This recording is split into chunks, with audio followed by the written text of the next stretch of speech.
All right. Welcome, everyone. We have a lot that we're going to try and cover today, so we're going to go ahead and get started. This is Wildfire Active Management and Community Safety, fighting back against the logging push endangering communities and forests. We've already got a full room. We've been told we're not allowed to have people pack in and sit on the floor. Yeah, we're going to go ahead and call it full. Okay, we have one presenter who, there we go. Definitely got to let her in. There's a couple seats up front. Yeah, there's two more over here, too. Okay. And so with that, I'm going to pass it over to Dr. Chad Hansen. Thank you. All right, hey everybody. I'm Dr. Chad Hansen. I'm a wildfire scientist with the John Muir Project. And I'm going to be talking this morning about the common narrative that we hear from land management agencies and some politicians and oftentimes in the press, that the forests are overgrown, and because they're overgrown and they're too dense, too many trees, live trees, dead trees, that we need to remove a lot of the trees, maybe even most of the trees from the forest in order to curb wildfire intensity and severity, and that the fires are burning too hot because the forests are too dense. That's the basic narrative, and one of the things that goes along with that narrative is that the environmental laws are in the way. The National Environmental Policy Act, the Endangered Species Act, other environmental laws. We're even hearing a narrative that the Wilderness Act is in the way. We need to repeal the environmental laws or weaken them so that we can get in there and do active management. The way that's defined is a whole lot of logging and other tree removal. So I'm going to be talking about that and about a whole lot of science that is not being conveyed to the public and is typically left out of that narrative or is misrepresented in the narrative. So that's what I'm going to be focusing on, is what you aren't being told. So here are a few key points. Fires are much more likely to occur in managed forests with significant road density. They're not less likely to occur in areas where there is more management and more roads. They're more likely to occur. Denser forests do not tend to burn more intensely. All things being equal, they tend to burn less intensely because of a climate buffer that is provided by those denser, higher canopy cover conditions. I'll talk about why that is a little bit more. When mechanical thinning or other logging occurs, and mechanical thinning is logging, when that occurs, it actually changes the microclimate of the forest and undermines that climate buffer, and that actually can create hotter, drier, and windier conditions that make a forest more fire prone, and it tends to strongly increase the speed of winds through the forest because it reduces the windbreak effect that a denser forest has, and that wind speed drives flames faster, and you get a faster rate of spread in ways that can put communities at tremendous risk. And I'll talk about that a little bit more too. And this is a big one. There is no need to remove trees before fire. If we want more fire in the forests, in places where there's a fire deficit, which is true in most western U.S. forests, conifer forests, you can do burning, whether it's managed wildfire, whether it's prescribed fire, whether it's indigenous cultural burning. You can have more fire, and there's no need to remove trees. That is an absolute myth. We've got half a century of science proving that. It doesn't matter how dense the forest is. It doesn't matter if it hasn't burned in a century. I'll talk about that too. And this is a big one. Mechanical thinning kills far more trees than it prevents from being killed. In the research that is put out by the Forest Service, again and again promoting thinning, they do not account for tree mortality from thinning itself. It is a massive source of bias. I'll talk about that a little bit. And then the second to last one is, historical forests were much, much denser on average than the public has been told. A lot of data has been omitted, and that has skewed the impression of what historical forests were. They were actually much more diverse and variable than previously claimed. And last, the goal of simply trying to prevent high intensity fire categorically is no longer an ecologically defensible goal, given what we know. These fires were always mixed intensity historically, and a significant portion of the biodiversity actually depends on the high intensity component. So those are the things I'm just going to cover briefly. First of all, let's talk about some of the research on active management and what we see in terms of the fires in those areas where more active management has occurred and where you've got more roads. Fires are 2 to 4 times more likely to occur in forests with more active management and more road networks, because you can't have the logging operations, the mechanical thinning without roads. Other research has found that 90% of all wildfires occur within half a mile of a road, and there's a very strong correlation between proximity to roads and increased wildfire occurrence. We have over 360,000 miles of roads on the National Forest System that can circle the globe more than 14 times. We do not need more roads on the National Forest System, we need far less. And so, the whole narrative that if we had more logging and more roads to support that logging, we could stop all these fires. That narrative is contradicted by the science. All right. Now I can only cover so much in this time period, so just bear in mind that any study I cite on these points, there's a lot more that I could cite, and we have a lot of those on the John Muir Project's website. If you go to the public education page and scroll down to the bottom, we have fact sheets with lots of citations. So just so you know that. But this is one of the studies, Zalden done in 2018. If you see here, this forest biomass goes up on the x-axis here. That's denser and denser forest with more biomass per hectare or per acre. And that curvy line, that's fire severity. So as biomass goes up, fire severity comes down. In other words, the densest forests actually have somewhat relatively lower fire severity, not higher severity. And it's because of that climate buffer that I was talking about. Here's research from Hockenberg et al. 2024, pretty recent study. The graph seems a little bit complicated, but if you pay attention to the blue line in particular, what they find is in the really, really sparse forests, the forests that are just kind of marginally forests, fire severity is lower because it's not really forest anyway. And then you've got a little bit higher fire severity, kind of at the middle density levels. This is about understory trees. This is not about overall forest density. This is specifically about small trees, less than 10 inches in diameter. And what's interesting for me about this is that the highest densities of small trees, fire intensity comes down, doesn't go up. Which is really interesting because what we've been told is a lot of people will say, okay, well, maybe we shouldn't be removing the mature trees, right? They acknowledge that that's probably not going to curb fire intensity. Maybe it will actually exacerbate fire intensity. But they say, well, we really should at least remove the small trees in the understory, and that will curb fire intensity. This research indicates that that isn't really well supported either. And I suspect that a lot of this has to do with the effect that that dense understory has on winds, because it's such a windbreak that the winds can't sweep through the forest nearly as quickly. And this is a really interesting one. There's a lot of other studies on this, but the narrative is if forests haven't burned in a long time, if fire has been excluded, then they're going to be really, really dense, and of course they're going to burn much more intensely because of fuel accumulation, because of forest densification. We're finding that's not true either. Forests, if they haven't burned in a long time, they pretty much they still burn at mostly low and moderate intensity, and they typically don't have higher levels of high intensity fire. They often have lower levels. So this black line here, the black zone, that's high intensity fire. The gray is moderate. The light gray is low intensity. As you can see, TSF is time since fire. So this bar here, that's more than 75 years since the previous fire. And the level of high intensity fire is actually at the lowest there. It's not the only study that's found that. There are several others. I've done research on this too. I didn't find any difference, not lower or higher, just no difference at all. For me, what that all means is that it's not about forest density. It's not about whether it's burned 30 years ago or 120 years ago. It's about the weather and the climate. These are weather-driven events. These are climate events. Those are the factors that govern how fires burn. So the whole narrative about overgrown forests is misplaced, and frankly, in my opinion, it's kind of a new form of climate denialism. Okay, so these are just some of the many, many studies that have found that removing trees from forests, including mechanical thinning, tends to increase fire intensity, or that denser forests tend to have lower fire intensity. Most of these are U.S. Forest Service studies.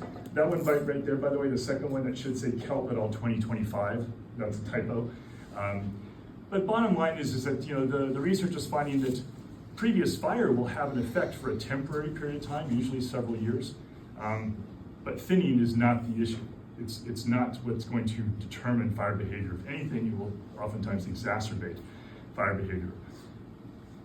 And the Forest Service researchers have known this for a long time. And look at the one study here. This is a kind of a classic one by one of the Forest Service's scientists, Countryman. In 1956, found that what they didn't call it thinning back then, they called it selective logging. It was basically similar to what is called mechanical thinning now. Fire spread is 4.5 times faster and would require 20 times the fire suppression effort compared to fire in a dense forest. So this isn't something they're just figuring out. They've known this for over half a century. In terms of the recent research, we have a group of U.S. Forest Service scientists conducting a massive study of several hundred fires, analyzing data over the course of 3 decades in the entire Pacific Northwest, including in dry forests and including in moist forests, and finding that, quote here, hotter, drier, and windier,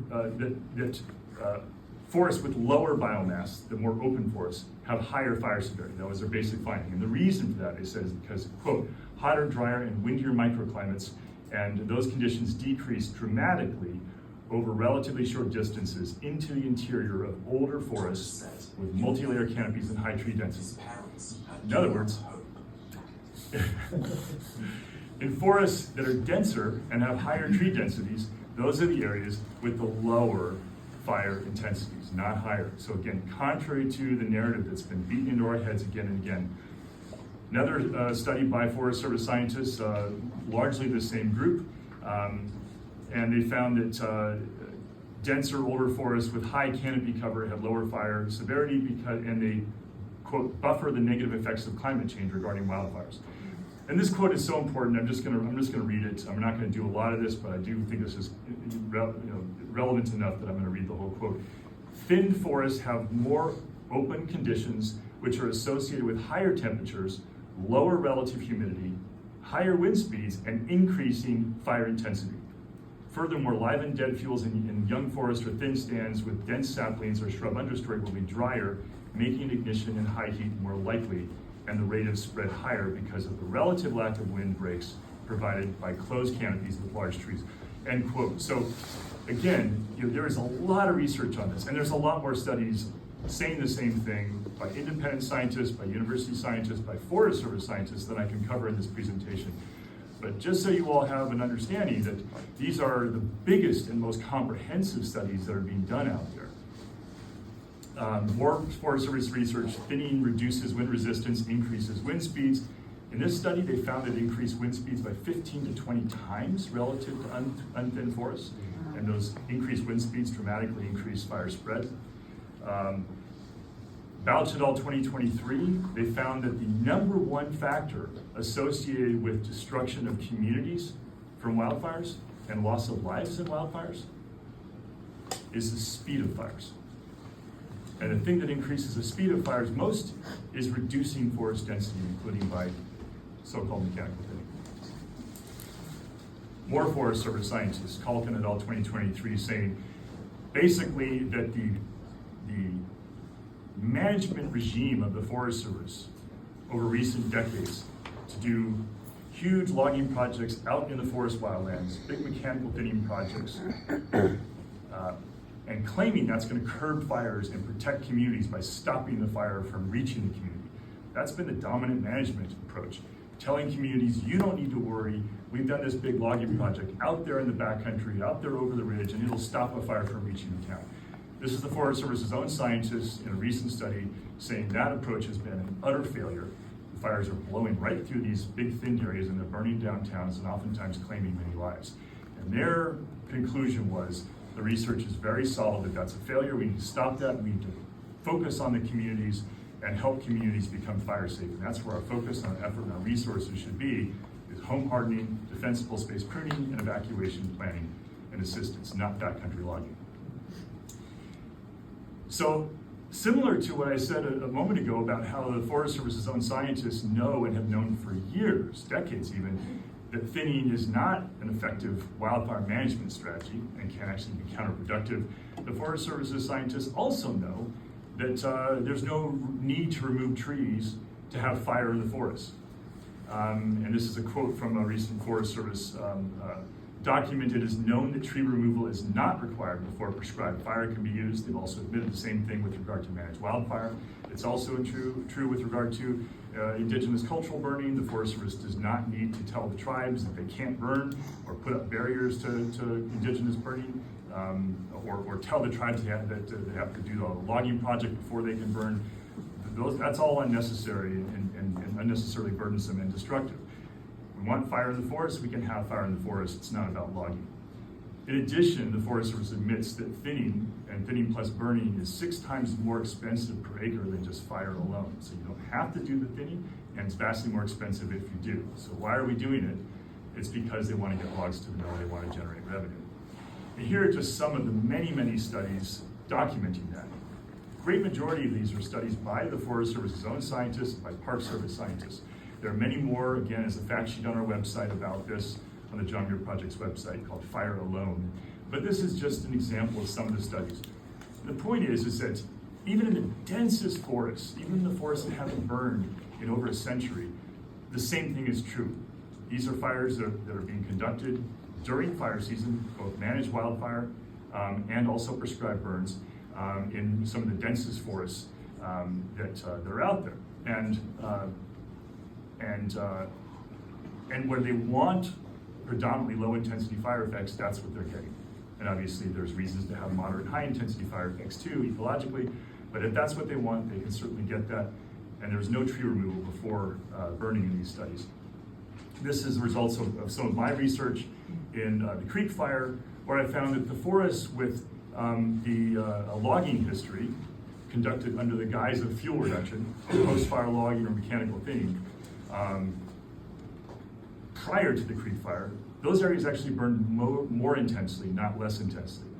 And so areas with more so-called active management, more tree removal, more logging, it didn't reduce fire intensity, it actually increased fire intensity. And this is a pretty typical picture of a really, really dense forest that mostly burned at low intensity, just like this. Now some burned at high intensity too, of course, because that's what the weather dictated at that moment. But the narrative that a dense forest will almost always burn at high intensity because it's too dense, or that an open forest will almost always burn at low intensity because it's open, that narrative is completely contradicted by the science. This is an area that was mechanically thinned before the fire. It burned at high intensity in a crown fire. It had very open conditions, very little understory vegetation. It burned intensely because that's what the weather dictated at that moment. This area was heavily mechanically thinned. There was almost no understory whatsoever in here, and it burned in a crown fire because that's what the weather dictated. It wasn't about the density of the forest, and low density forest conditions didn't prevent crown fire. This area was one of the most heavily managed areas in the entire fire footprint. It was private lands, managed by Southern California Edison, and they had been doing thinning and prescribed burning for over 40 years in these forests repeatedly, ostensibly to make them fire resilient, and this was one of the larger high intensity fire patches in the whole fire. And of course, right after it, they went in and did post-fire logging, which is what you can see here.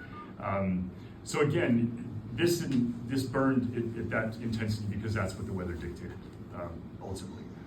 Same thing with areas that were post-fire logged before the fire in earlier fires. It didn't reduce fuels and prevent high intensity fire. Those areas burned at high intensity if that's what the weather dictated, just like this area here. So, one of the other things that's left out of the conversation is the fact that there are studies by Forest Service scientists that promote thinning and say it's effective to curb wildfire.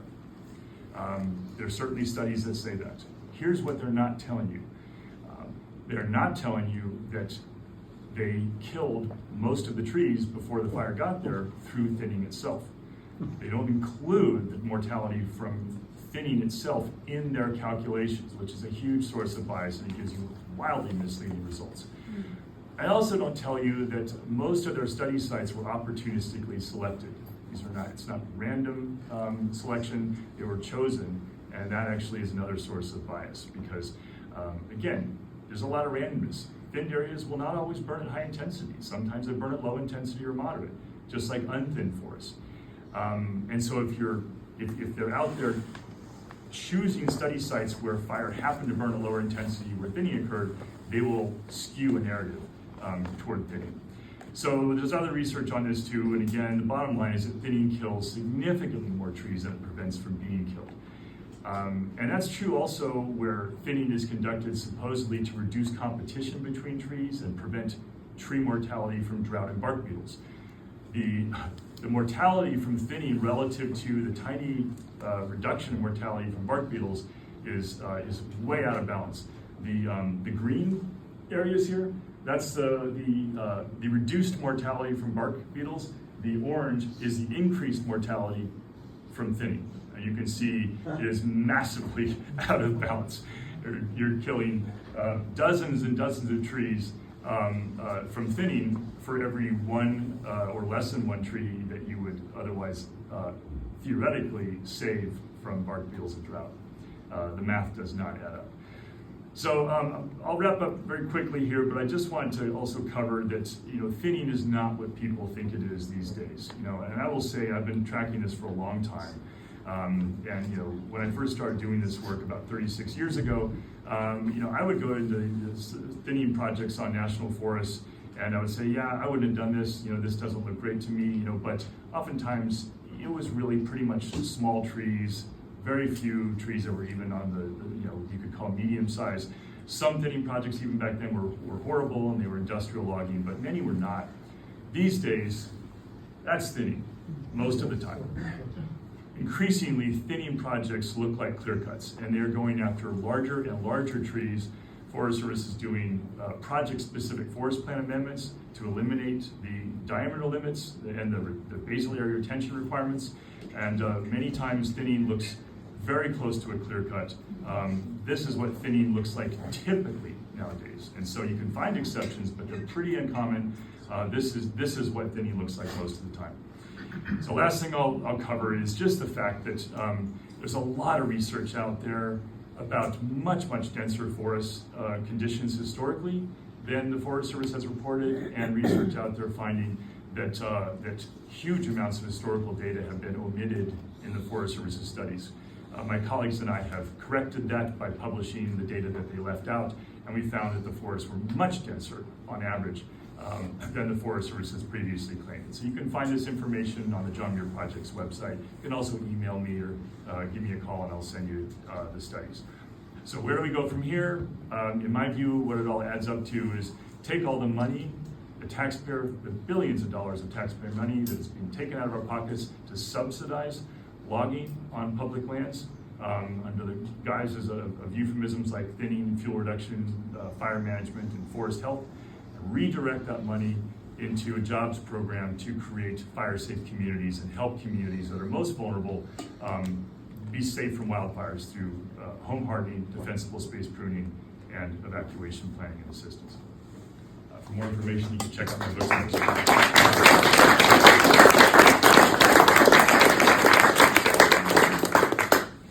Hi everybody, and thank you for coming. I'm Paula Hood. I use she, her pronouns, and I'm co-director of Blue Mountains Biodiversity Project. And Blue Mountains Biodiversity Project, we work to protect and restore the Eastern Oregon Cascades and the Blue Mountains in Eastern Oregon and Southeastern Washington. Next slide.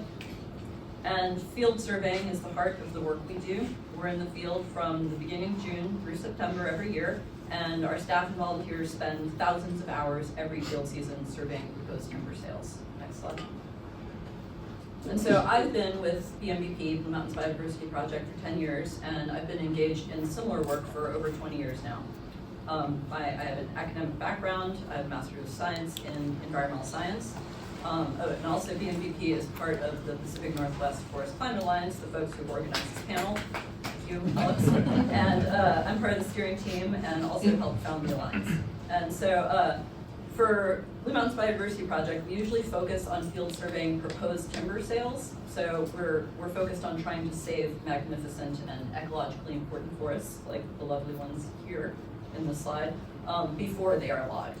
But recently we've started doing some targeted post-logging surveys because it's become really apparent that we need to document the discrepancies between what the Forest Service is calling restoration and what we are finding on the ground. Next slide.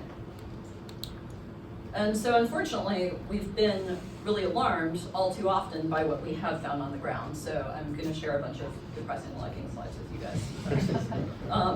So I've been highlighting in recent years these post-logging surveys in much of my work. And so I'm going to start with a couple of examples that some of you may have already seen, and then go on to some other things. So we started doing more targeting post-logging surveys in the Big Mosquito and Camp Lick timber sales in the Malheur National Forest.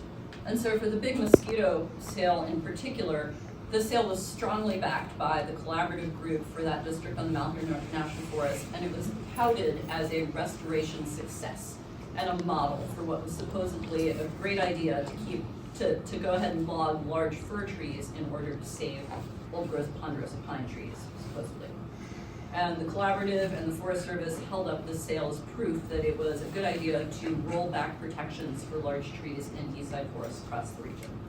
And so I decided to go and see for myself what logging in the Big Mosquito timber sale really looked like on the ground.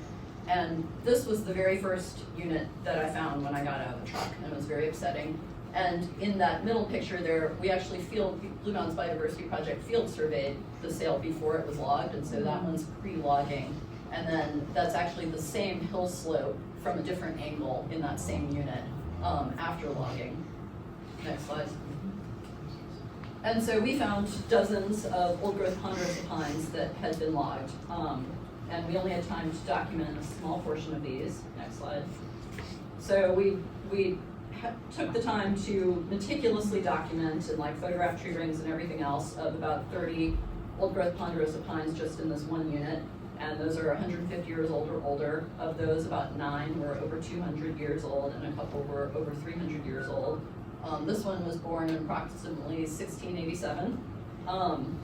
And so, again, this is just one unit, an 82-acre unit in a thousands of acre timber sale with commercial logging, but is thousands of acres. And so these old growth trees, these ponderosa pine trees, they weren't technically targeted by the Forest Service for logging. They were cut down to clear corridors for cabled assist logging on steep slopes. And the Forest Service also confirmed that they were taken to the mill and sold. Next slide. So then we also started looking next door at the Camp Lick timber sale, which shares a boundary with the Big Mosquito sale. And there too, we repeatedly found old growth ponderosa pine trees cut down. And that's often because they were in the way of quote unquote temporary roads. Temporary roads are not really temporary, everybody. Or because they were considered hazards due to their proximity to roads or other logging operations. And so, also, next slide. We also kept finding extremely heavy logging and clear cuts. Next slide. And so this isn't just the Malheur National Forest. This is the slides from the Wallowa-Whitman National Forest that Rod Clavins at Oregon Wild shared with us. And keep in mind, these timber sales are touted as restoration, as fuels reduction, as necessary for safety to the public. And of course, there's an ever-changing bevy of different terms. Next slide. So, calling logging anything but what it is. Next slide. And so through our work with folks at the Pacific Northwest Forest Climate Alliance, we were also hearing about examples of egregious logging and timber sales throughout the region. So we started working with the Forest Climate Alliance and several groups within the Alliance to highlight that this issue is at a larger, more regional scale. And so we've done things like put together a photo repository of egregious logging on federal public lands in the Pacific Northwest. We are also working on a report and story map, and that will be coming out in coming months. Next slide. So here's an example from Washington. Next slide.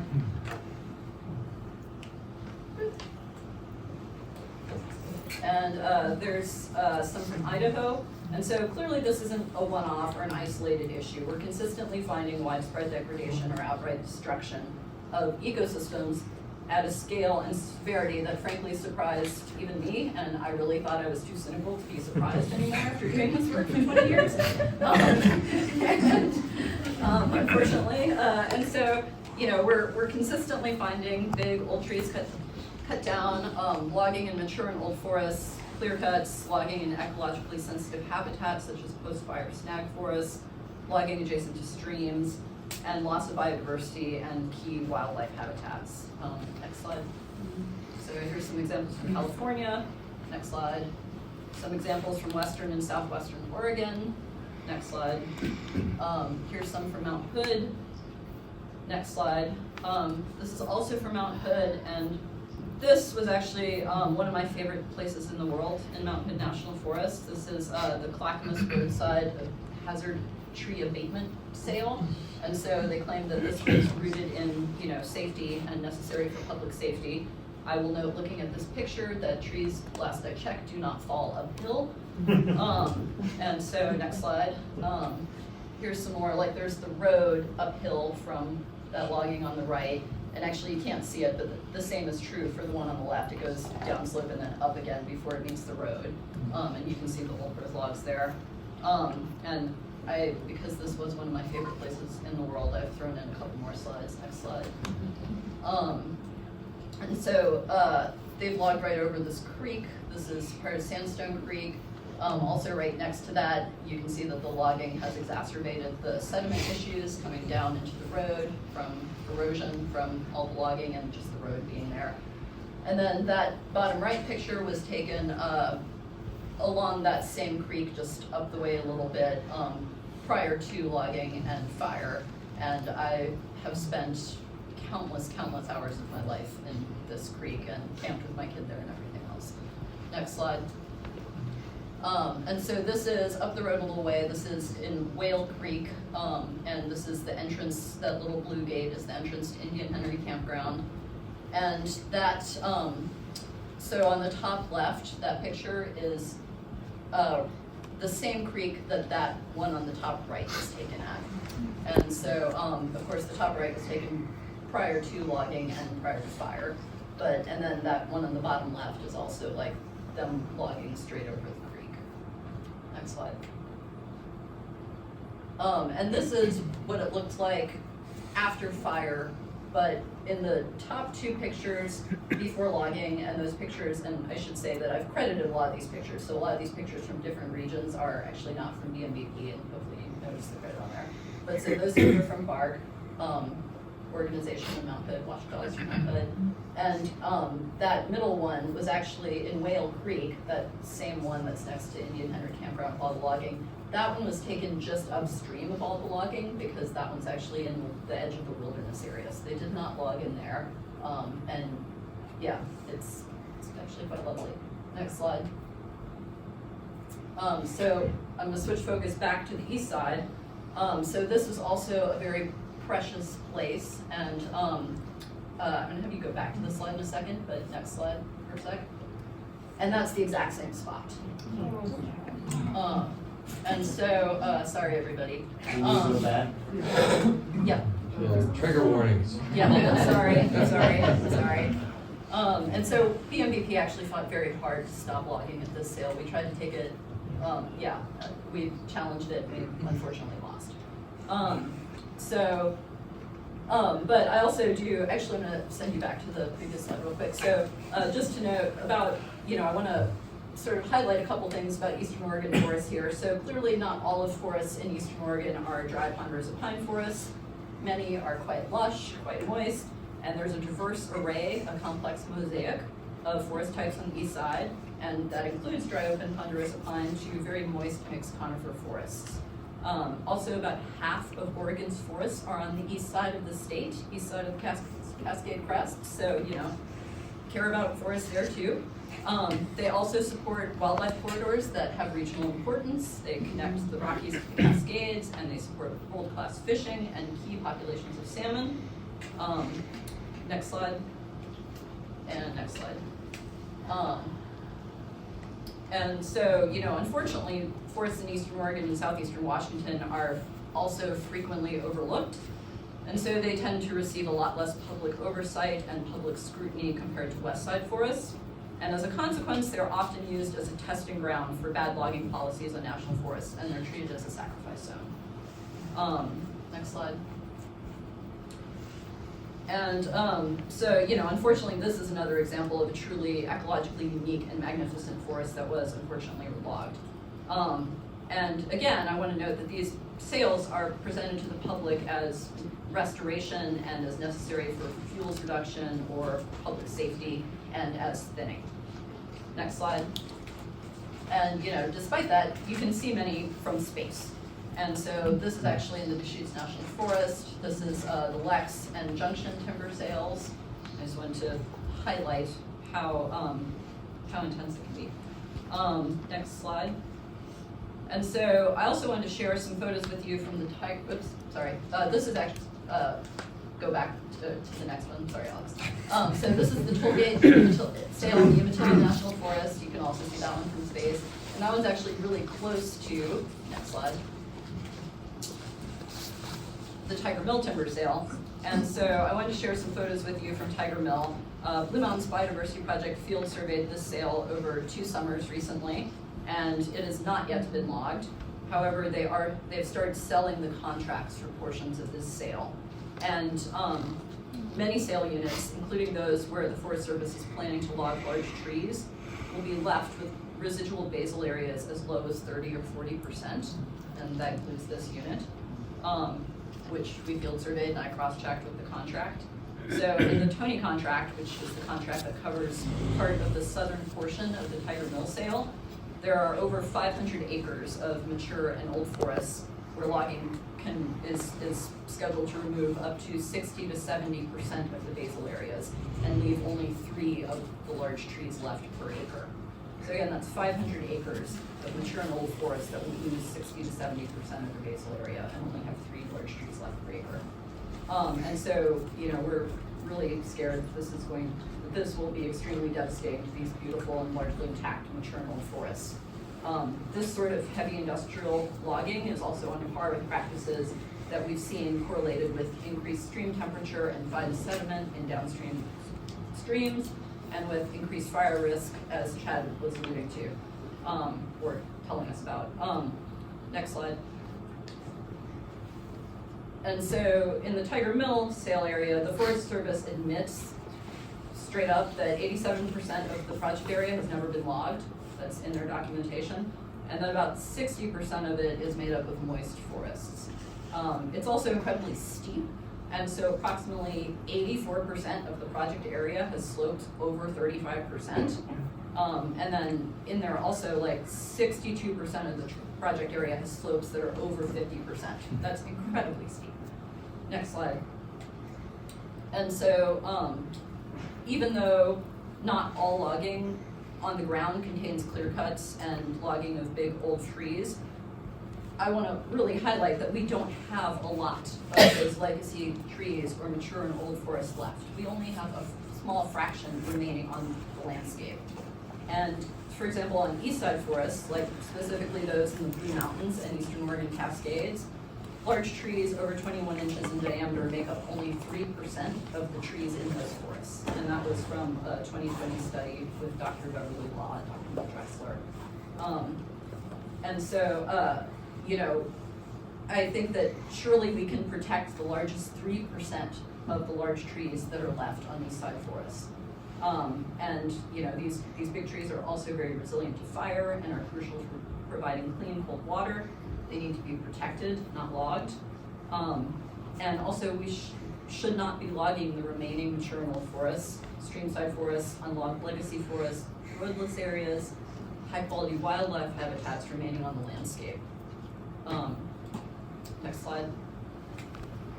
And again, I want to be really transparent here that not every logging unit out there looks as bad as some of these photos I've shared.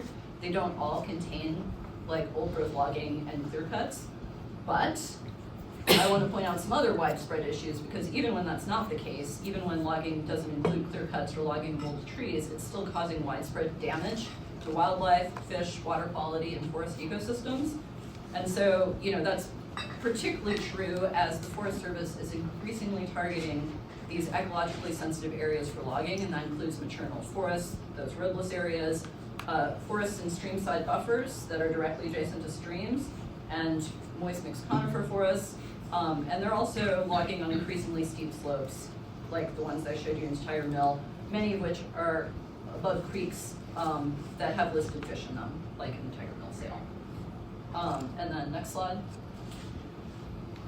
And then also on Eastside National Forest, we're finding mass conversion of complex, mature, and old mixed conifer forest to homogeneous ponderosa pine plantations. And so in these slides, the one on the left is a ponderosa pine plantation, and that was left after past restoration logging. And then directly across the road, like you're looking at that, and then if you look across the road, you see that. And that old mature mixed conifer forest is the sale unit. That is what is targeted for logging, and unfortunately likely has probably been logged by now. Next slide. And then here's some more ponderosa pine plantations. That's in the Austin sale, the ponderosa pine plantations, and I'm gonna have you go back to this in a second. Next slide. And that is right next door to this, which is the sale unit. And that happens again and again and again in the sale. And then previous slide. And then also I want to note that, so like this other plantation is in the South George sale. That's my kiddo a few years ago. And then you can see the old ponderosa or pine plantation up above that. And you can see how like the hydrology has been affected and it's creating erosion down the slope. Next slide. And next slide. And so that's another timber sale unit in Austin sale. Incidentally, there's an open public comment period right now for this timber sale. You can talk to me about it afterwards to learn more. Next slide. And so I think I might be at time, and I don't want to take up too much time, so I'll just really note really quickly that there is a massive amount of collateral damage that comes with logging on national forests. So this is an example of the open roads on the Mount Hood National Forest. And as Chad noted, the road system that we have in national forests is far beyond what is safe for wildlife and fish, and far beyond what is sustainable economically as well. And next slide. And we also have a huge water quality issue on national forests. And unfortunately, the Forest Service and timber industry have done really an excellent job of selling logging to the public as restoration and selling it as necessary for controlling fires or for public safety. Next slide. And so, you know, unfortunately, most people don't realize the extent or severity of logging taking place on federal public lands. And they don't get out on the ground before or after logging. So they often aren't familiar with the complexity and biodiversity of these forests before they were logged. And they don't see the aftermath of logging implementation. And even these photos don't come close to fully capturing what was lost. And so this unfortunate lack of understanding of what's really happening on the ground, that includes elected decision makers, many reporters, people in academia, large portions of the general public. And so the result is that this narrative that logging is restoration has become so widespread and accepted by the public that, and now the Trump administration, often with some degree, if not a lot, of bipartisan support, they've started ramping up logging to a really unprecedented degree. And so, you know, you may have all heard that Trump issued an executive order last year to increase logging by 25% on national forests. Next slide. And they've, in order to have this increased timber production, the administration has been working hard to enact regulatory changes and severely curtail, or in some cases entirely eliminate, public comment and participation in decision making. And so Brenna will talk more about that in just a second. And so, you know, I just kind of want to end with noting that, like, these critters need places to live, and most of them in these slides actually depend on maternal forests, complex forests, you know, mixed canopy, denser forests, large trees. And the Forest Service has no evidence that logging is good for wildlife, fish, water quality, or ecological integrity, because it is not. And so we need to fight for our forests to stay standing. Next slide, Anton.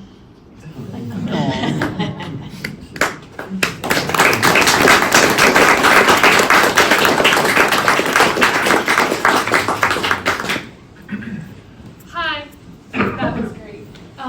My name is Brenna Bell. I use she, her pronouns, and I am a senior staff attorney with the Craig Law Center, also on the steering committee of the Pacific Northwest Forest Climate Alliance.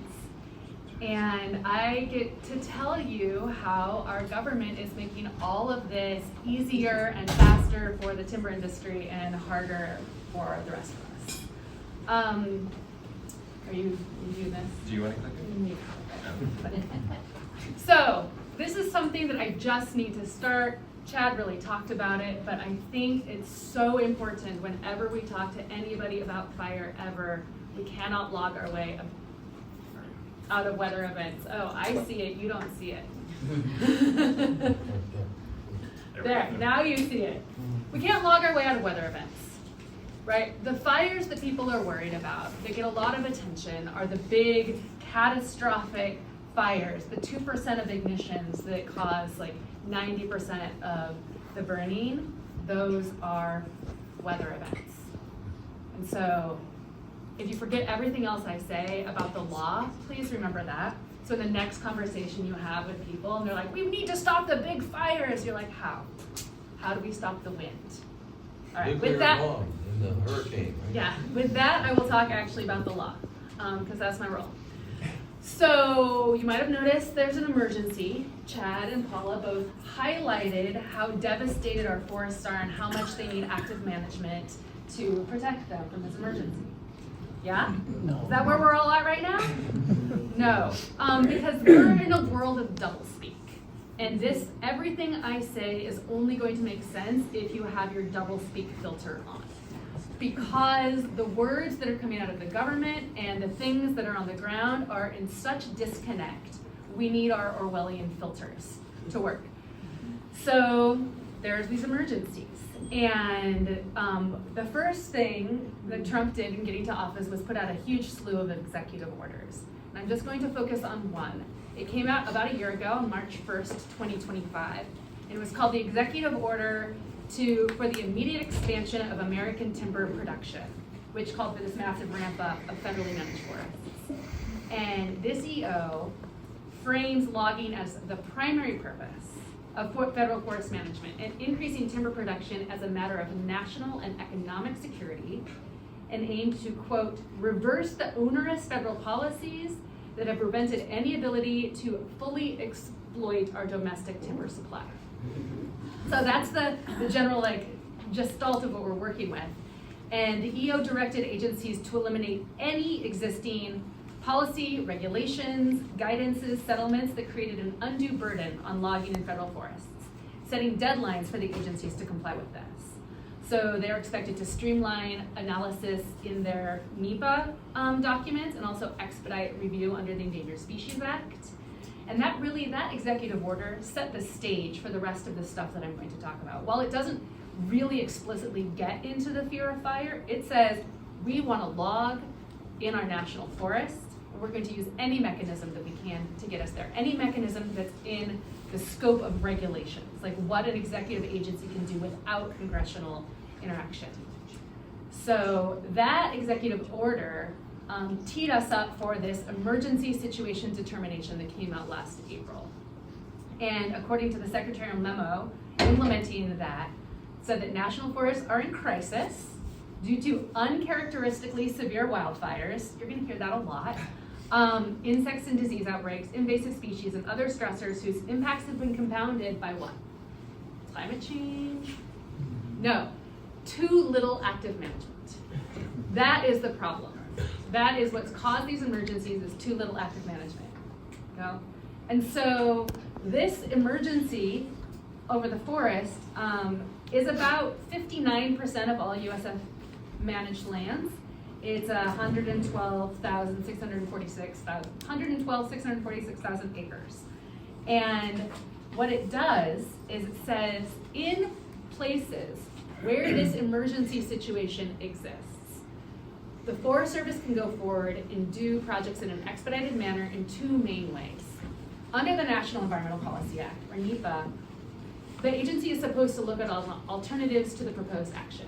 For an EIS, it's considered the heart of the NEPA analysis. You have what the baseline is and then compare a different set of actions. And in looking at that comparison, decide the best course of action. But what the EFD says is there's an emergency. There's not time to have this holistic alternatives analysis. So in all projects, you only need to analyze two things: act or don't act. So they're just streamlining the NEPA analysis. And then they also say, and because it's an emergency, we have to curtail public comment. And that's popping up all over the place. I'm not going to get into all the different ways that the agency is trying to curtail public comment. But in this, what it's doing is it's taking away a major step, which is called a pre-decisional objection.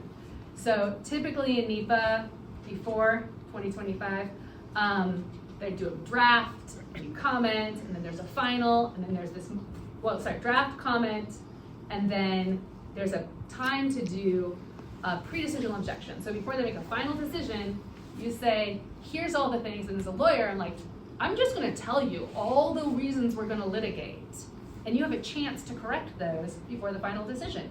It actually didn't always work, but sometimes it did. Sometimes the agencies would do the right thing and pull the most egregious or most illegal places of the project.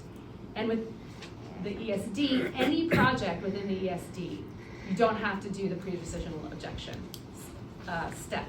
And I should add, if a project is only 50% inside the ESD, you can still use the authority, right? So this covers almost 60% of Forest Service land, but then you can expand like the penumbra of ESD by having a project that's just half inside it.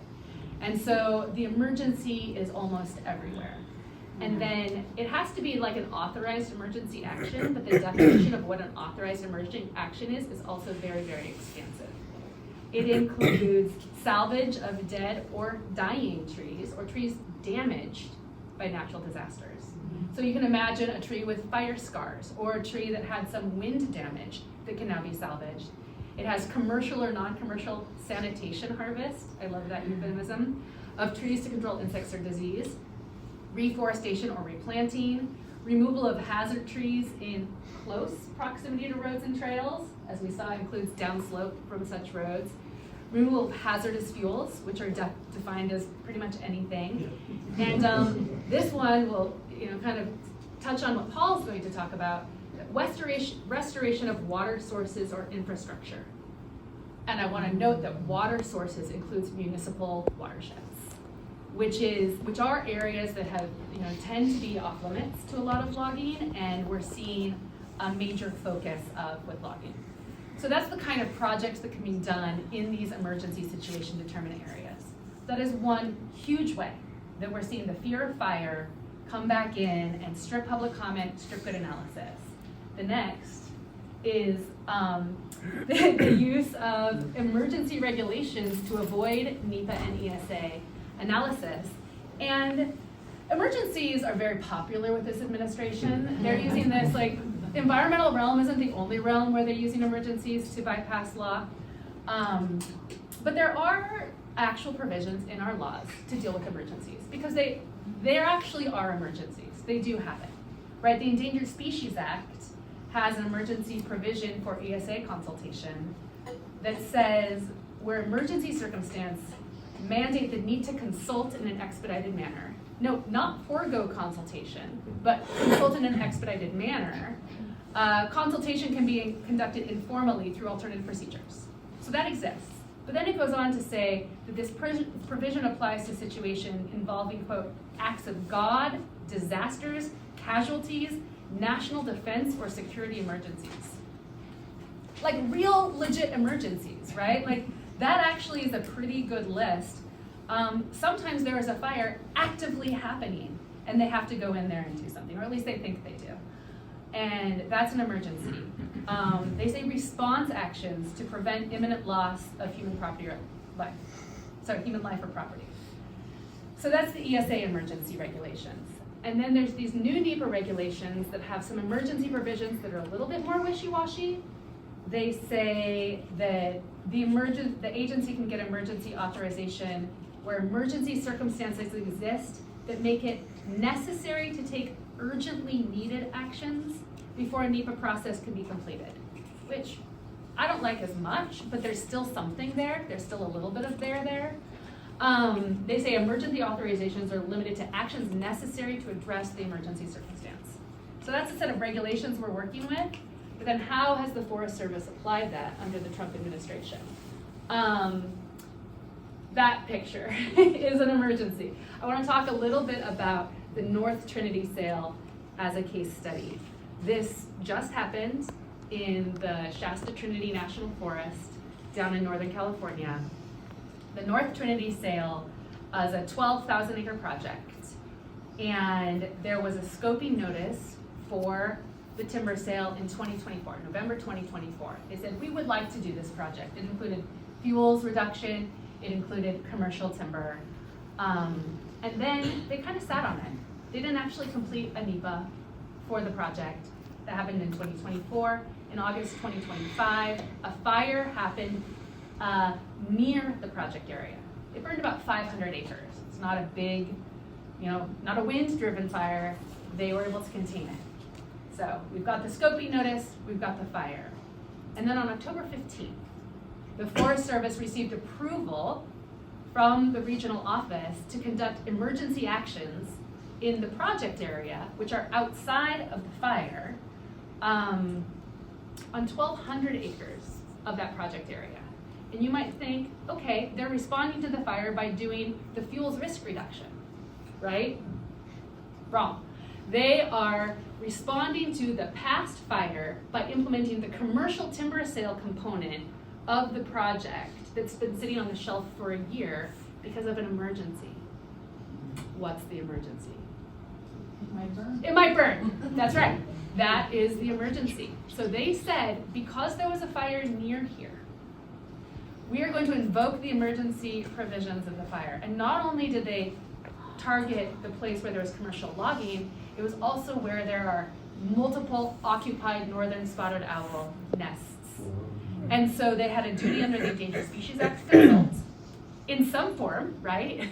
Even if it's an emergency, they still have some duty. But instead of making any decision under NEPA, doing any consultation, they started logging. They started logging on the day that they had the one public field trip that they were going to have in the area. And people only knew because members of the community were invited to the field trip. They went to find out what's happening, and they saw log trucks implementing the project while they were there. Because emergency. And so those groups reached out to Craig Law Center, where I work, and my colleagues almost immediately dropped everything and challenged that timber sale in federal court, specifically on the grounds of overstepping what an emergency is. They said either this definition is, either there's not an emergency and they're not complying with the definition under NEPA, or they are complying with the definition and the definition of itself is too broad, right? Like one or the other, this has to stop.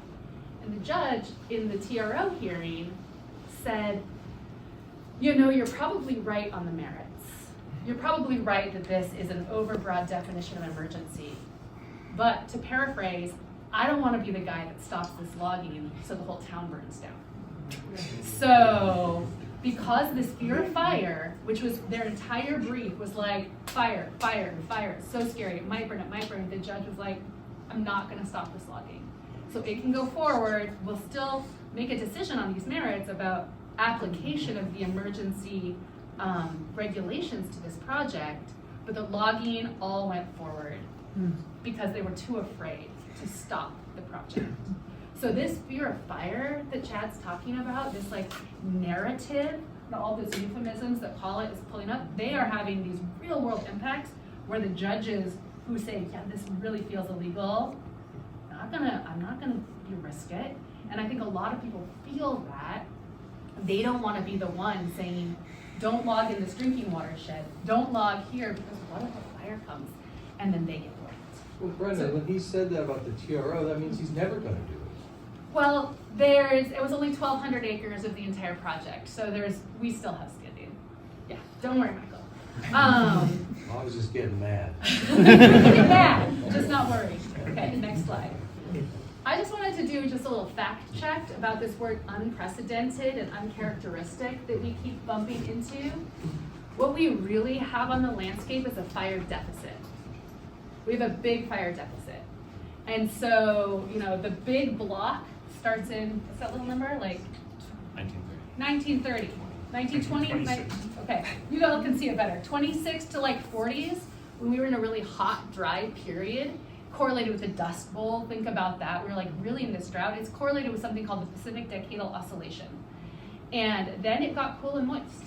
And it got cool and moist at the same time that the US military came back from World War II with a lot of war toys and a lot of guys who knew how to use them.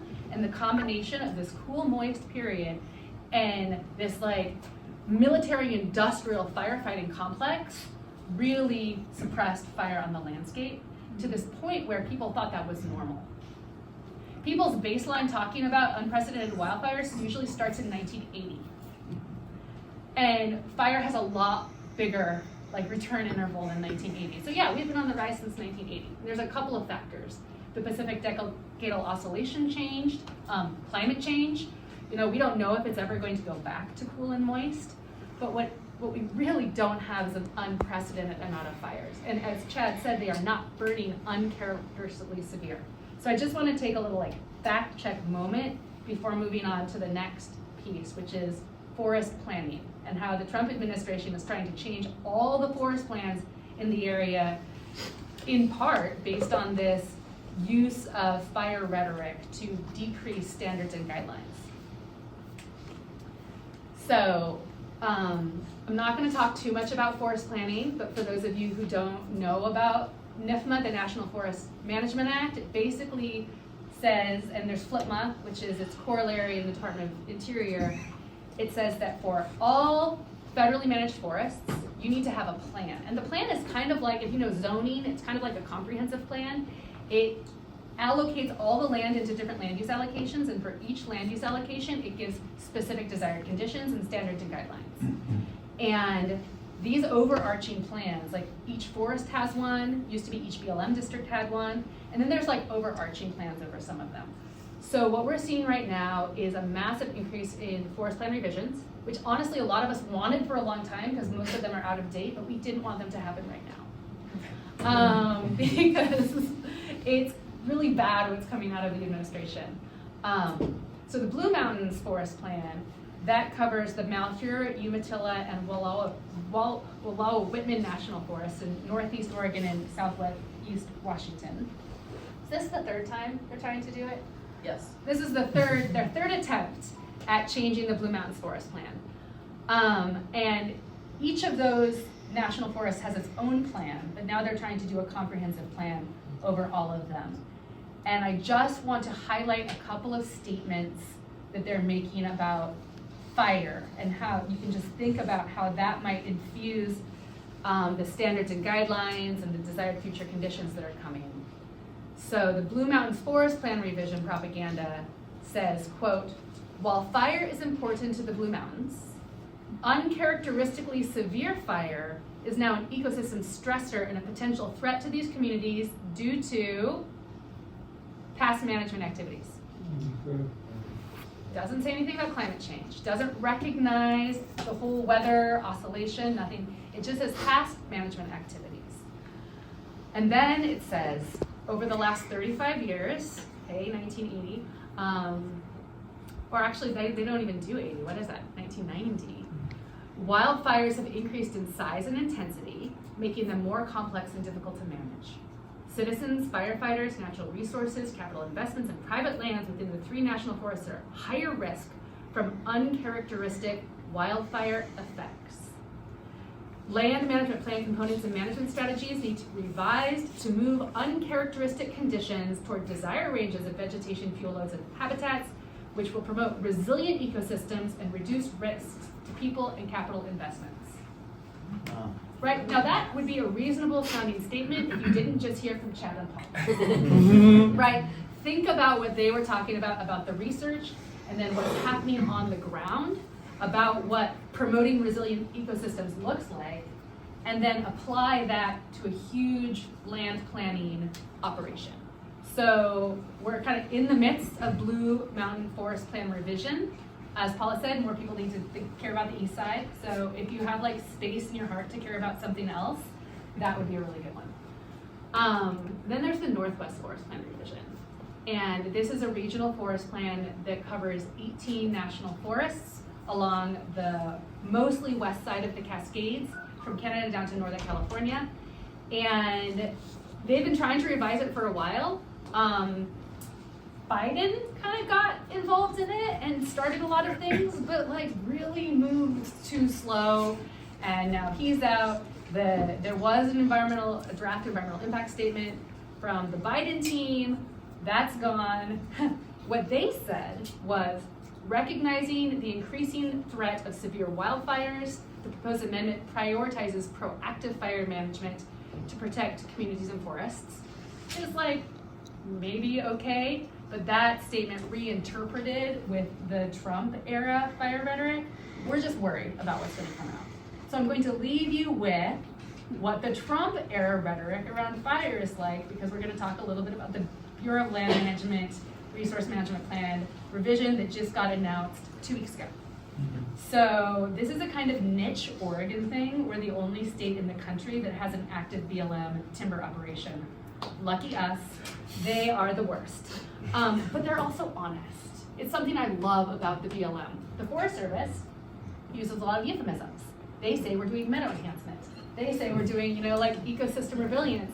The BLM says we're fucking logging this place for timber volume because that's what we're supposed to do. And so when you look at their BLM plan revision, they intend to remove all the reserves and just focus on getting as much timber out as possible. They say they're going to, I'm just leaving you with rhetoric. I'm sorry, but it's too good to not share. So we can be in pain together. Okay.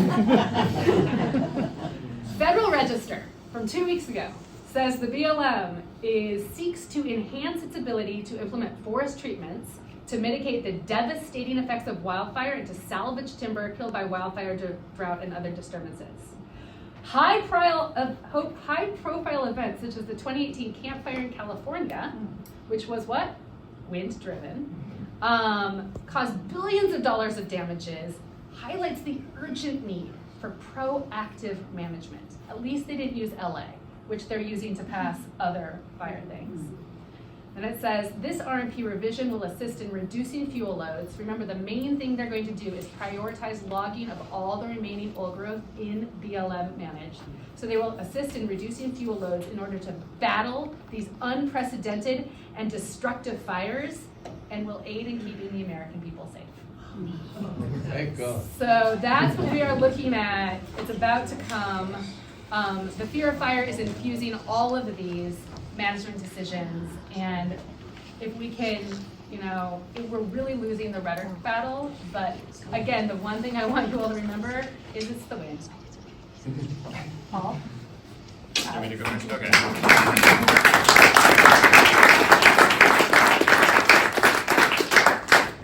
Okay, we're A little over, sorry. Yeah, that's fine. It always happens. Okay, I'm Alex Bed. I'm the Alliance Organizer for the Pacific Northwest Forest Climate Alliance, and kind of picking up from where Brenna left off, I'm going to talk about how can we try and tell a different story about forest fire and community safety. Because, and I'm going to also go fast, skip some slides so we make sure that Paul has time to talk, and hopefully we can get to a few questions. As several folks have already mentioned, currently forest policy and management is being driven by fear. The real fear that people across the region and the Western United States feel about losing their homes, their communities burning down. It's really important that we call out the bad science, the lies, the ways that that fear is being exploited and mobilized to facilitate extractive logging. But ultimately, if we can't speak to and shift that fear, we're going to be swimming upstream, and it's going to be really hard. And so I'm going to talk a bit about, how can we reframe the conversation to try and make a different future possible and resonate with people who are across the region feeling very afraid of losing their homes and communities. And that may counterintuitively mean talking a little bit less about forests and forest management.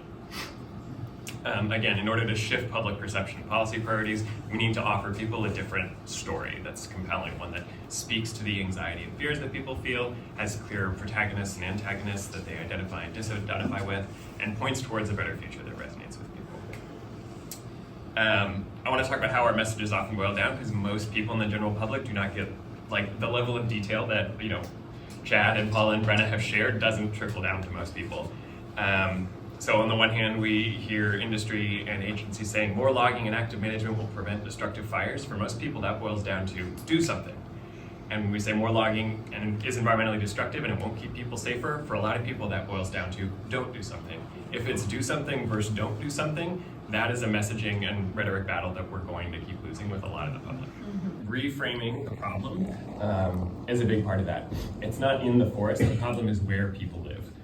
For example, in the Gulf Coast, there are no only you can prevent hurricane marketing campaigns, because it's just accepted that hurricanes are a natural part of that ecosystem and a thing that's going to happen. We can't control that. What we can do is make sure that homes and communities and people are safe within that context. And so by reframing the problem to focus on homes and communities igniting and burning down, that's a problem that we can actually solve. Controlling vegetation and fire across tens of millions of acres in fire-adapted ecosystems is not a problem we're ever going to be able to solve. And so that means the most important and effective solutions are the things that happen in communities, not in the forest. It's retrofitting homes to be ignition resistant, creating defensible space, the same things that folks have been talking about, and community-led resilience efforts. And it's not on here, but I think we also need to talk more about smoke, because like by the numbers, that is what most people, the way that they are most directly impacted by fires across the region. And then again, just to reinforce something that's come up again and again, reframe the driver of these really destructive fires in terms of like the loss of communities and structures. These are weather and climate driven events, not fuel driven events. It's important to focus on the underlying and structural causes: climate change, fire suppression, fire vulnerable development, and industrial plantation forestry. But these big destructive fires, the fast moving fires, those are only like 2 or 3% of the fires that get started and take place, but they cause 90% of the structure loss.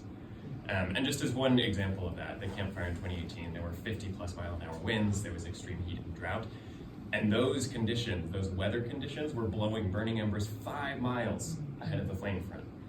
The town of Paradise could have paved around the town with cement for like 2 miles, and those burning embers still would have fallen into the town and ignited people's homes, and the town still would have burned. This isn't a problem we can solve in the forest. We have to make communities and structures more resistant to catching fire and burning in the first place.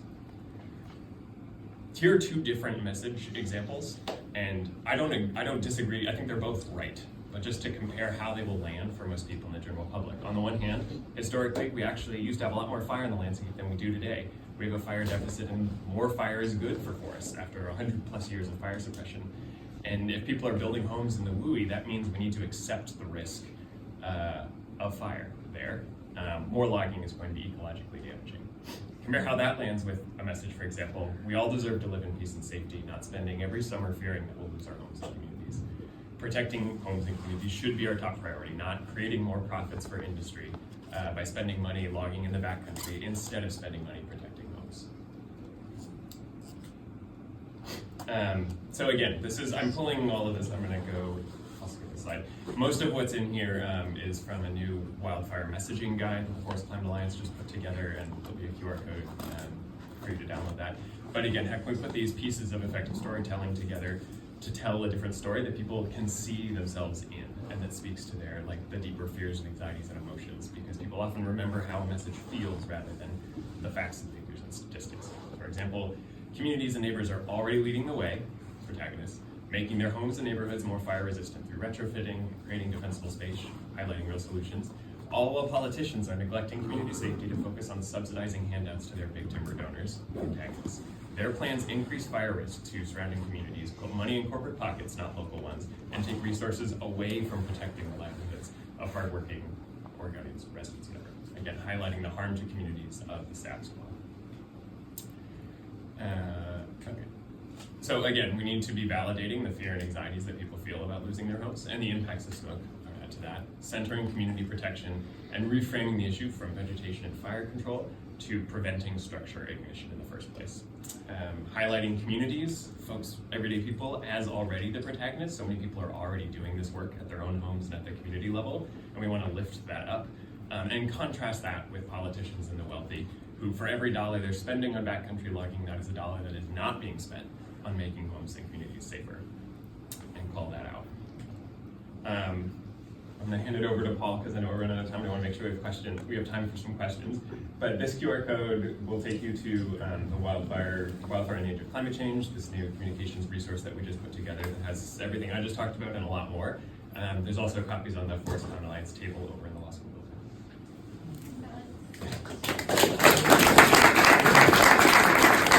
So Paul, I need to stand up because I have a lot of energy moving through my body right now.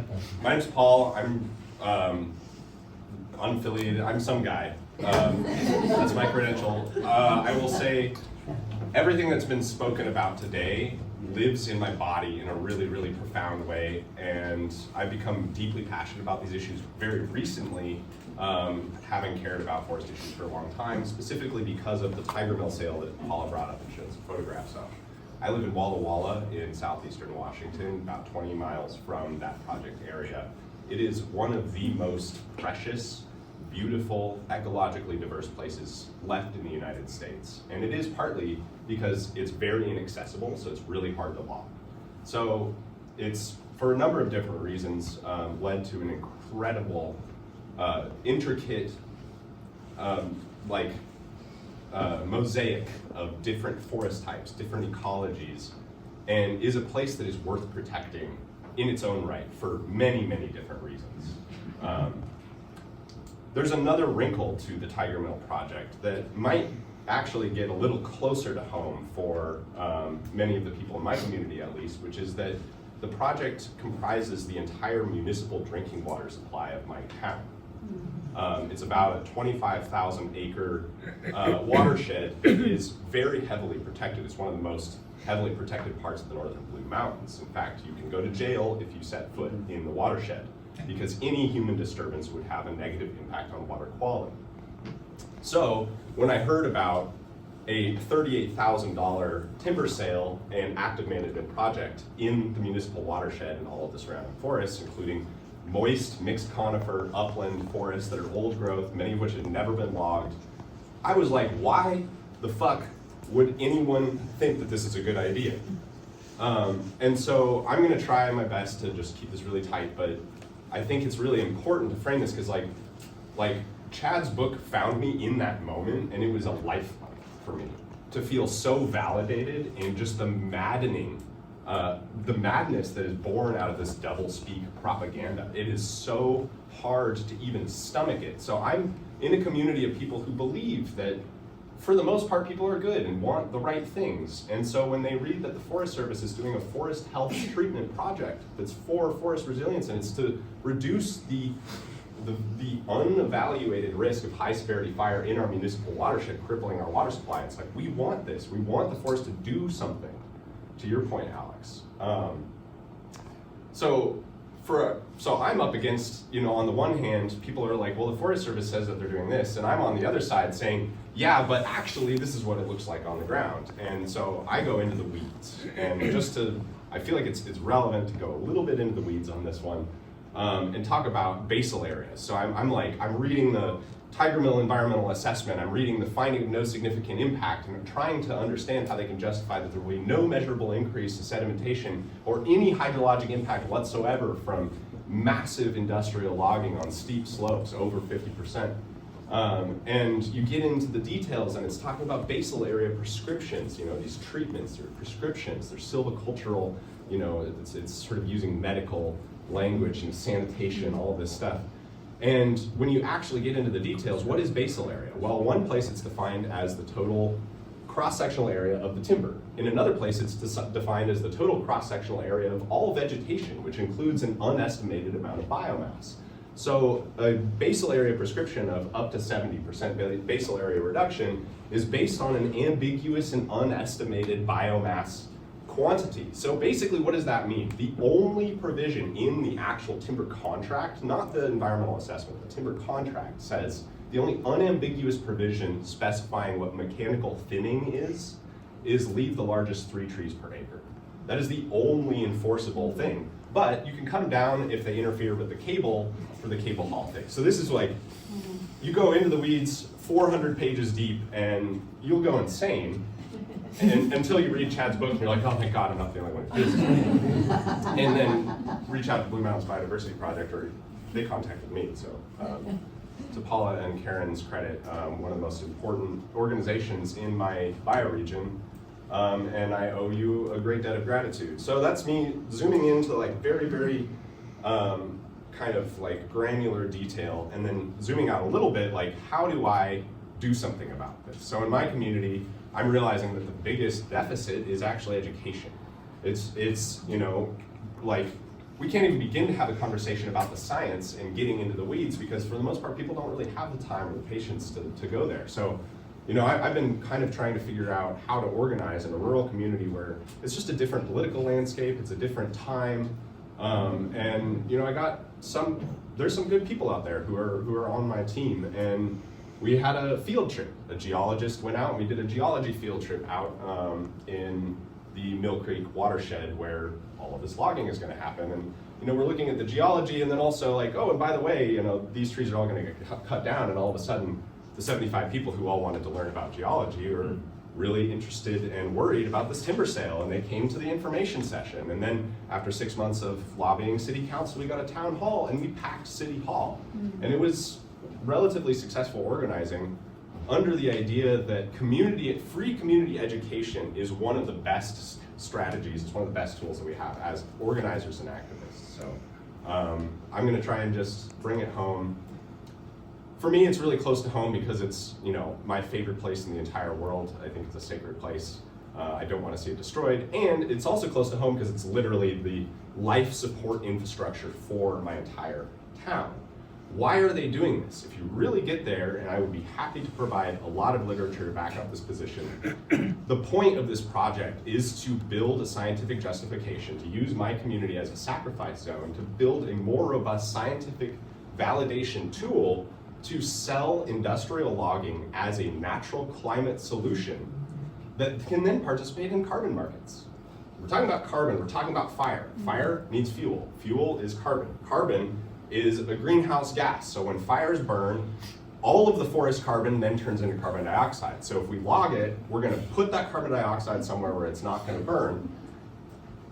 Climate change, okay, final point. What is the most significant greenhouse gas in the atmosphere?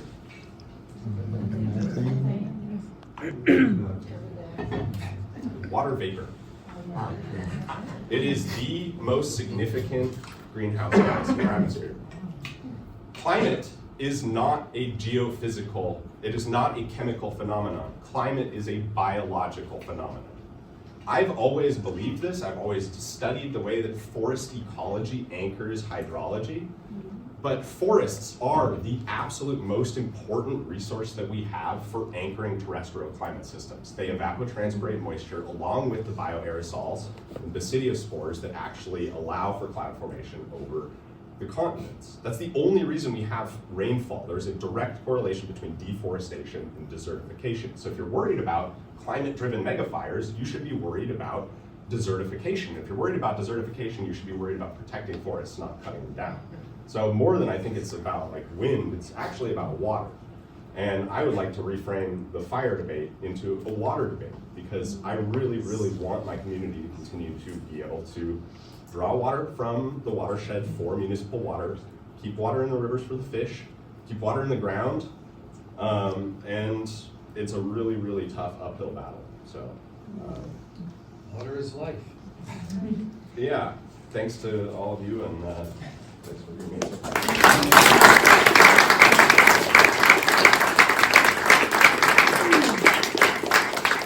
We've got 5 minutes for questions. I had a question for Brenna. You talked about the developments that are coming up in terms of forest plan revisions. I was just starting to hear a little about the role of the Congressional Review Act and its implications for management plans. Is that something you've looked into? And if so, how would that influence the forest plans that you're working on? I haven't yet. I'm going to defer any other lawyers in the room who have. Anybody? Okay, I'm going to take that back as a research question, Doug, and I'll get back to you. Well, just a little bit. I've worked on some of the, I'm not an attorney, but I work on policy related to the Congressional Review Act. Okay. And one of the things that we're concerned about that is that we're seeing that they're using it differently. And for any of the management plans that are getting challenged under the Congressional Review Act, it means that if they get overturned, that any new management plan can't look anything similar to the one that gets overturned. Wow. And so this is very concerning, especially seeing how we're seeing like the Escalante's Grand Staircase for that National Monument Management Plan. That's the first one that's getting overturned for a national monument, which is extremely devastating because that's a very diverse landscape. So a lot of the different environmental groups or groups working on monuments, they're trying to sound the alarm on this pretty significantly because all the hard work that went into establishing those monument or management plans in general are gonna get thrown out if they get overturned by the CRA. But happy to chat about that afterwards. Thank you. And just to clarify, when he says overturned, I believe what he's meaning is congressionally overturned. Yes. That's happened in the South, if you know anything, up at the South is building, RFPs cover millions of acres. Jason, we'll see how far we get. Yeah, I'm just wondering, and kind of to Paul's story, you know, the Climate Alliance, I know there's a number of organizations involved, millions of dollars in nonprofit spending, dozens of organizers and staff. And so I'm curious about what other stories you all have as an alliance or organizationally about frontlines education and outreach, about impacted communities, about what we're doing to get the message. I mean, no offense, but to not be preaching to the choir all the time and to do rural organizing with the people who you're talking about here, who are the fear drivers who need this messaging. Like, you know, folks who don't know, I'm a rural person. I live amongst the BLM lands.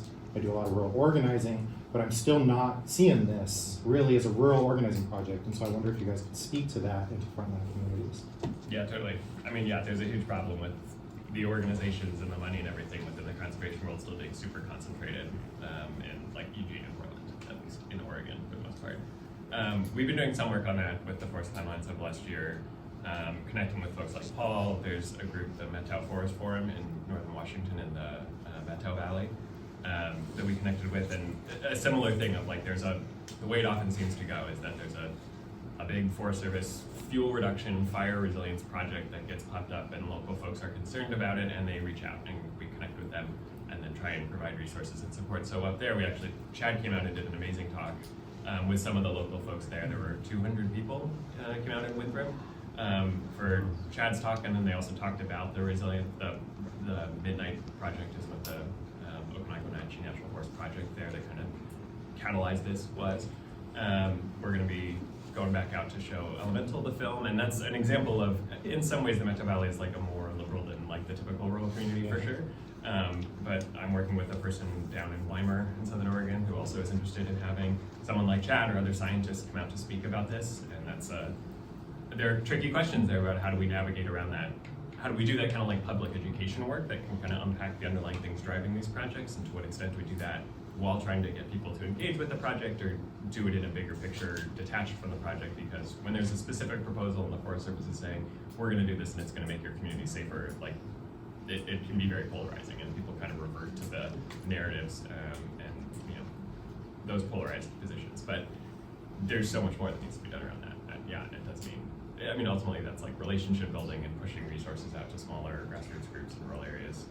And that's like a bigger structural thing, but I think I'm seeing more of a recognition that needs to happen, that in order to actually shift the narrative here and shift public perception, that's work that doesn't need to be done in Portland and Eugene and Seattle. That's work that needs to be done by supporting people like Paul on the ground in these communities who are trying to do that work.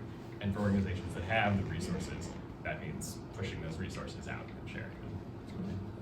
And that is one of the reasons why we updated the Wildfire guide right now, and we're making it as widely possible, like available as possible, is people just need help in knowing how to talk about these in a way that can resonate with people who actually live in the places. Yeah, I'm Karen Coulter with the Biodiversity Project, and I wanted to tag on to something that Paula said, which is the Austin sale.